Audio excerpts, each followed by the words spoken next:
आज महाराष्ट्रीयन थाळीमध्ये मी बनवलेले आहे अंड्याची रस्सा भाजी, हे आलूची टिक्की फ्राय केलेली आहे, त्याचबरोबर पापड, कांदा, लिंबू आणि भात वरण आहे प्लेन, त्याचबरोबर आपली भाकरी.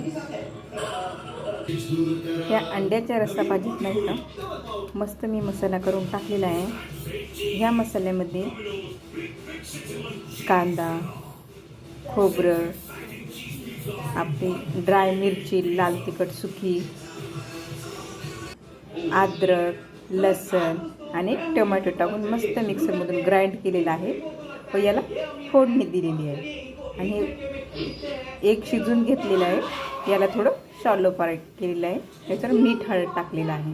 अशा प्रकारे अंडा रस्साची भाजी मी बनवलेली आहे. एकदा नक्की ट्राय करा. तुम्हाला आवडले असल्यास लाईक करा, शेअर करा, सबस्क्राईब करा. थँक्यू.